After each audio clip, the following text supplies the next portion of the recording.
I still remember the way Auntie Zara's smile turned cold when I tried to tell my mom what was happening. It was like she knew I was about to expose her, and that scared me more than anything else. When I was a kid, growing up in our small village in Africa, life was simple. My sister Amina and I played outside, climbed trees, and helped our mom with chores.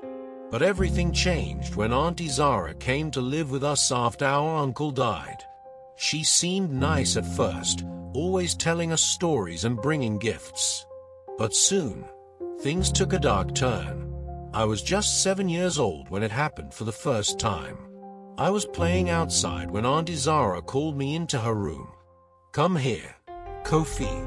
I have something special to show you," she said with a smile that made my stomach twist. I didn't want to go, but I felt like I had to obey, and she always gave me gifts. I went inside her room. It was dark and smelled strange. She sat me on her bed and started touching me in ways that made me feel uncomfortable.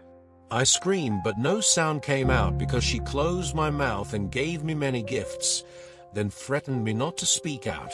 I just sat there frozen while she continued. After that day, it became a regular thing. Whenever Amina was busy or out of sight, Aunt Zara would find a way to pull me into her room. I felt trapped and scared. I wanted to tell my mom, but every time I thought about it, I remembered how she always praised Amina and ignored me. "Boys are strong," she would say when Amina cried about something silly. It felt like my feelings didn't matter at all. I thought maybe it was my fault for being weak. One stormy night, everything came to a head. Thunder rumbled outside as Auntie Zara called me again. My heart raced as I entered her room.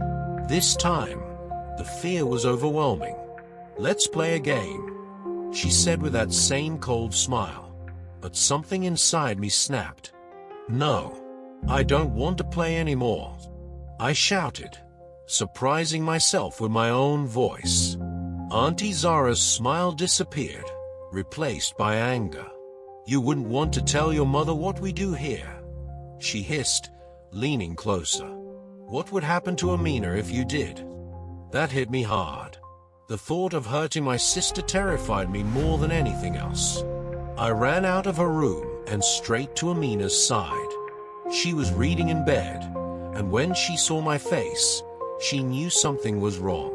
"Auntie Zara is hurting me," I blurted out, tears streaming down my cheeks.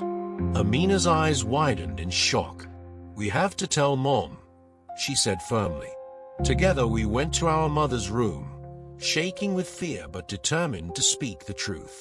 When we told her what Aunt Zara had done, my mom looked confused at first but then angry. My mom confronted Auntie Zara the next day while the storm still raged outside. The shouting echoed through the house as villagers gathered around our home, drawn by the commotion. Auntie Zara left that day, her charm gone and her true self exposed. The village rallied around us, offering support and comfort. But even as I began to heal, I knew that the scars would never fully fade. The fear of being unheard lingered like a shadow over my heart. Always protect both male and female kids. Not only female, because male kids get molested also. We all have untold stories.